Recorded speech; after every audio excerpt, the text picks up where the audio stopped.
Hi, I'm Michelle Levitt, podcaster and marketing director for Heil Sound. Let's talk microphone elements, placement, polar patterns, and rear rejection.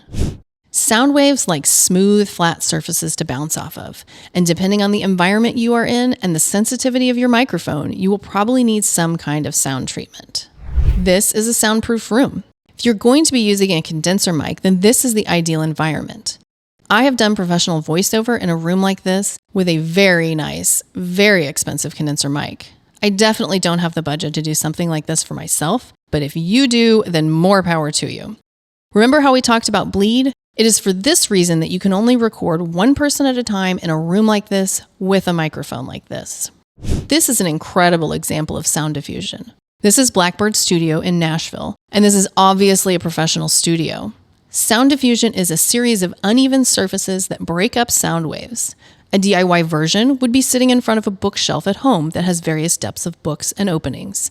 Any sound that would have bounced off the flat wall and directly into the business end of the microphone is being deflected in different directions. Sound dampening can range from moving blankets hung on the wall to something like this. This is a picture of my former podcast studio in Buffalo, New York. See that cool black and white picture? It's actually sound dampening fabric that was printed with drone photography of the city. I had this made by a local print shop using special sound dampening fabric.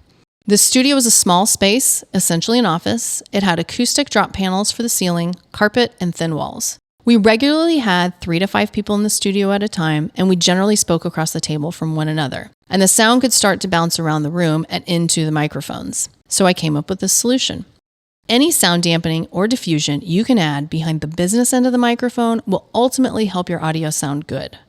And by the way, don't do this. Anyone who tells you to put a blanket over your head to record an hour-long podcast is not your friend.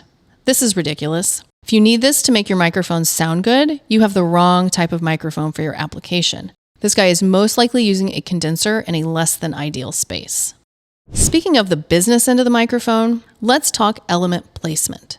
Microphone element placement plays a critical role when talking about polar patterns. You can't know where your polar pattern is or how it behaves if you don't know where the microphone element is. There are 2 types of element placement, end-fire or side address. An end-fire element captures audio from the end of the microphone. People always ask me what kind of microphone I use. This is the PR30 and this is the microphone that I'm using today. A side address element captures audio from the side of the microphone. So now that you know about element placement, we can talk about polar patterns. Every microphone has a polar pattern. This is a polar pattern chart that you might find on a manufacturer's website. So what are they? The polar pattern determines how a microphone will pick up audio.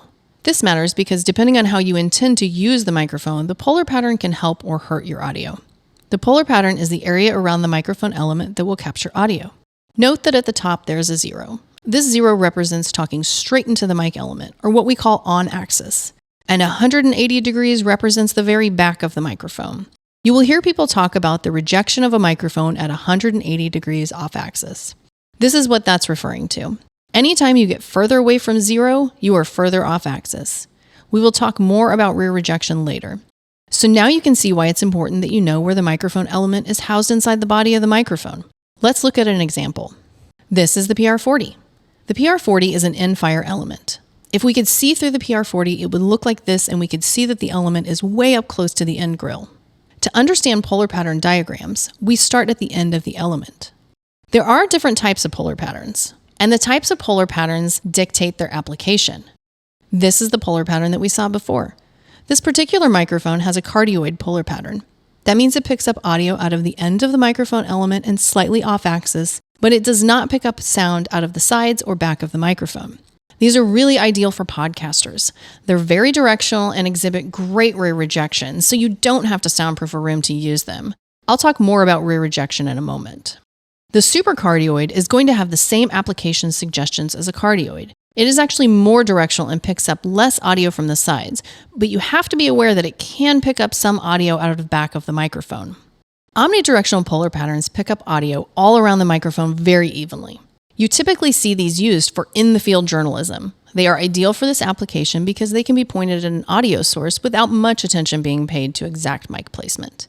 These are not great if you will be recording at a desk. They will pick up every paper shuffle or keyboard click. If you are using a lapel mic, it is most likely an omnidirectional mic. If you have ever used one of these mics, you will know that it is not good for recording more than one person for a podcast because you are just going to end up with a lot of noise in the mix.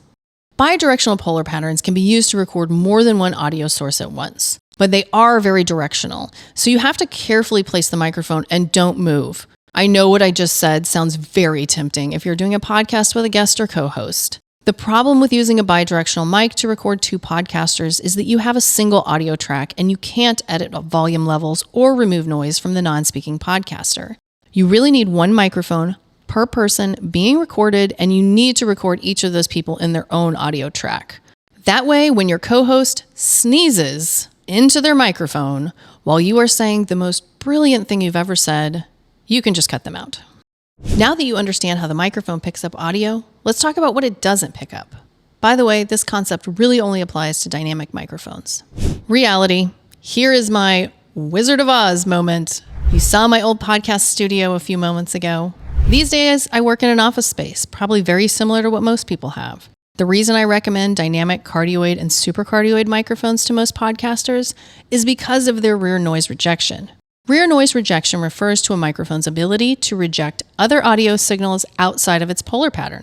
Most of us don't have the resources to have a soundproof studio. The reality is, most of you are like me and recording at home or in an office somewhere. We have pets, we have kids, we have roommates, or we have neighbors who mow their grass 5 times a week. No matter what environment you are in, rear noise rejection will keep your mic from picking up your co-hosts, keyboards, or papers shuffling. I also once recorded a podcast on the trade show floor of the NAMM show, the largest trade show in the music industry that has over 100,000 attendees, and it sounded great. The reason I'm able to record in these unforgiving environments is because I use dynamic microphones that exhibit great rear rejection. This would not be possible with a condenser. Think back to the image with the guy with the rug over his head. For more information on podcasting and Heil Sound microphones, visit heilsound.com/microphones101.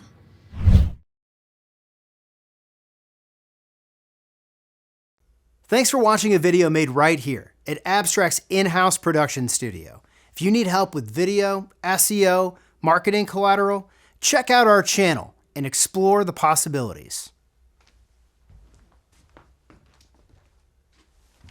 Go ahead, that subscribe button won't click itself.